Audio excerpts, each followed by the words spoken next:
The rest is up to you guys. Thank you for that, Steve. So I'm going to follow that up a little bit from my perspective as the project officer for the Weald to Waves project. I'm going to have a bit of a whistle stop this evening, so I'm going to give you a bit of brief background to the project and talk to you a little bit about what Biodiversity Net Gain means for us. And actually agree on quite a lot of what you've just said to us, Steve. So Weald to Waves is looking at creating a 100-mile long nature recovery corridor in Sussex. And to do that, we're having to utilise an awful lot of political views and schemes and strategies, and BNG fits into all of those. So really, to repeat what Steve said, we're in quite a frightening position with the State of Nature report that came out a few months ago. Half of the wildlife in the UK is in decline. And I think what this report illustrated to me, more than anything else, is that we have been failing up to this point, and that part of the reason is that we need to look at the health of the landscape as a whole, and that means land use. So, land use across the UK. This is a map that comes from classifying satellite imagery. And so you can see that roughly half of our landscape is agricultural, is farmed. Roughly 35% is natural. We'll go into that in a second, and 6% built on.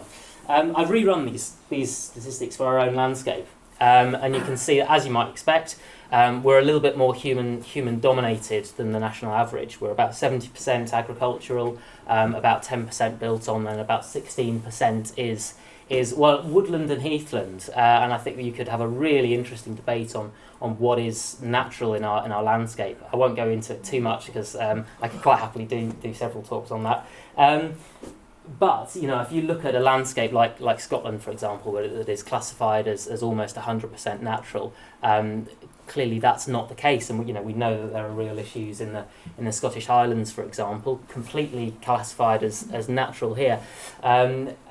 Where it's massively overgrazed by red deer, and that's an important part of the local economy. But nonetheless, that is not as what I would call a natural landscape. All I'm trying to illustrate is that our landscape is certainly almost completely influenced in some way by humans, and we have to manage that. And so that means that this is putting absolutely everyone in the landscape in the driving seat for nature recovery. I've got a colleague who describes us all as paramedics without any training in the biodiversity crisis. It's depressing, isn't it?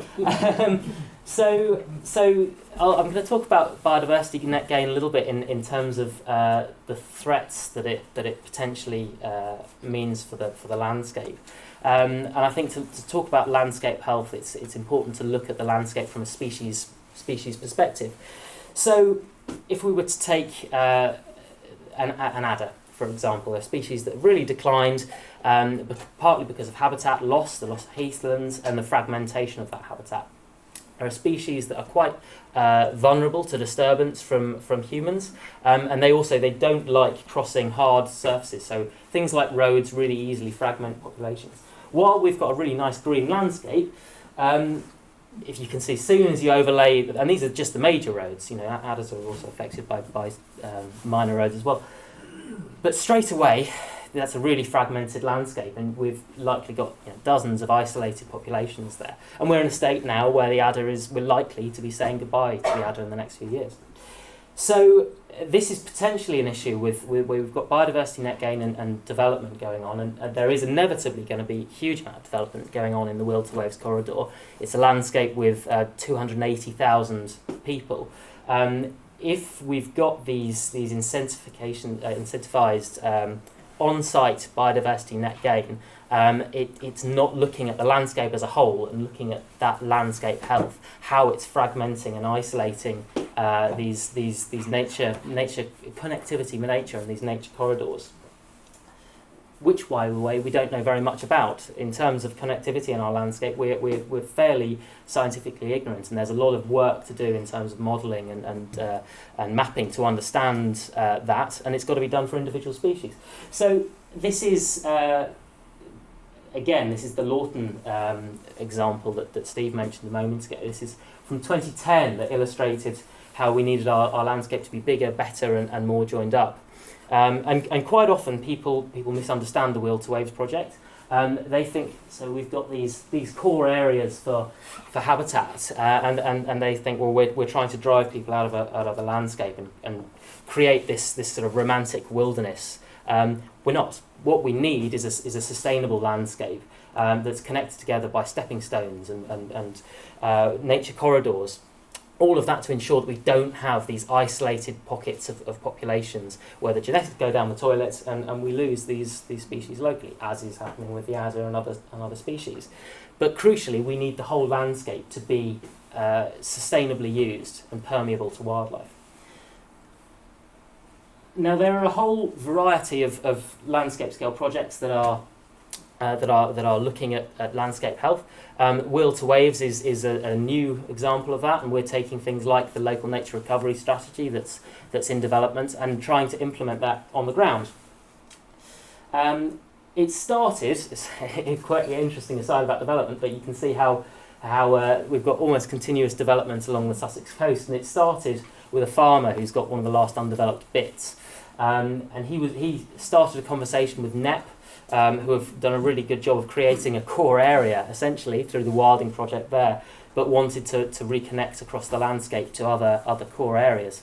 And so James Baird, who's an arable farmer, reached out to NEP and suggested that connection. And James is quite unique in that he is interested in wildlife and wants to conduct nature recovery on his land fairly altruistically.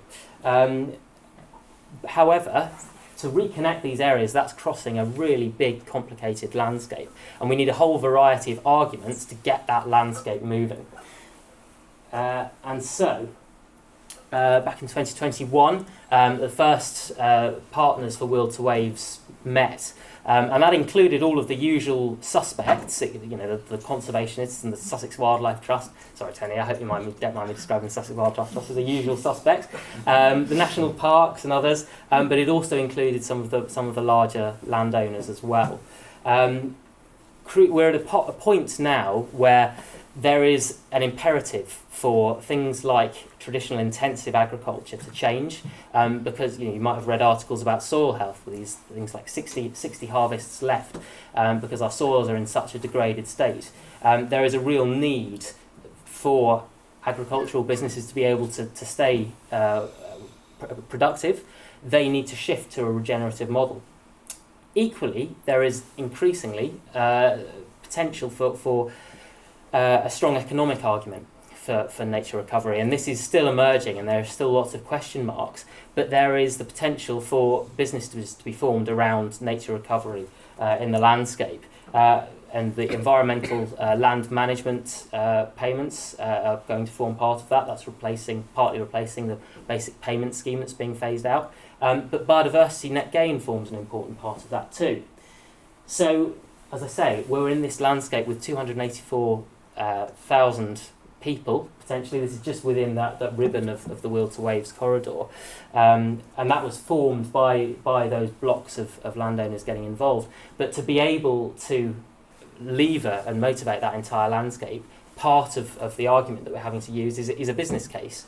And part of that business case comes from Biodiversity Net Gain. So to give you a quick example of that, this is the sort of diversity of the partners that the project now has. One of those is the IFOD Biodiversity Project. So IFODs were one of the 5 initial Biodiversity Net Gain pilots. So they're obviously sitting down on the ooze, on the eastern stretch of the Weald to Waves corridor, and they were quite brave in taking that step in Biodiversity Net Gain. This is long before we were in this sort of regulated market, and Ben Taylor, who's the state manager there, talks about it as crystal ball stuff. He's predicting that these emerging markets are going to happen and building a business on that. However, what they've done is Biodiversity Net Gain has allowed them to turn over a large portion of the estate to nature recovery, where it was previously intensive agriculture. They're still farming at IFOD, but that's happening at different parts of the estate. And ultimately, as Biodiversity Net Gain develops, they're planning to put around 2,000 hectares of marginal land for agriculture into nature recovery. So I say that's marginal land for agriculture. This is land that's been ploughed up post-war to provide food and supercharge our food production. But that's meant the loss and draining of wetlands, and it's meant the ploughing up of grassland on the downs. So there's the potential for all of that to go back into nature recovery while they're still producing food at Iford. In terms of the project gains of aims of Weald to Waves, we're talking about creating 100 miles of contiguous habitat across the corridor, but it's also about thinking about the rural economy and how can we develop sustainably as time goes on. How can we bring communities into this as well? Think about ecosystem services. And so part of becoming joining Weald to Waves as a pledge, we're looking for to grow our communities as much as we can. So that's looking for the farmers and the landowners to take part. It's looking for the gardens and the green spaces and the community groups. All of those coming together to achieve connectivity in different ways. And a big part of how we're doing that is looking at sustainable funding options going into the future. Part of that being Biodiversity Net Gain. However, of course, that's in doing it in certain ways. So we've got. So just to show you very quickly, this is what we've achieved to date. This is our 12,000 hectares of pledge that we've now achieved.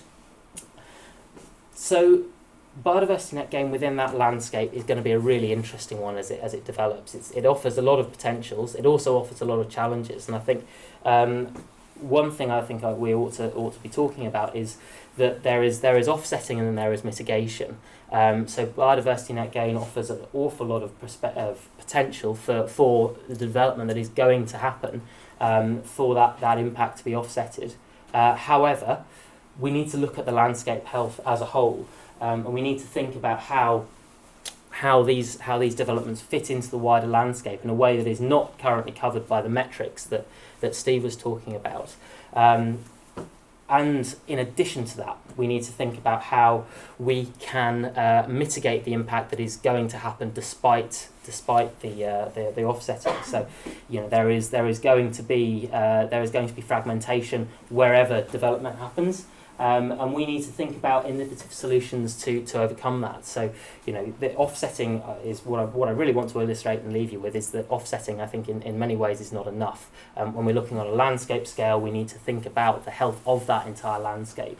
And where can we think? And we can think big. Weald to Waves is becoming quite a big project. And we're quite proud to have had increasing amounts of national representation. So we've recently been announced as one of Natural England's priority areas for the South East.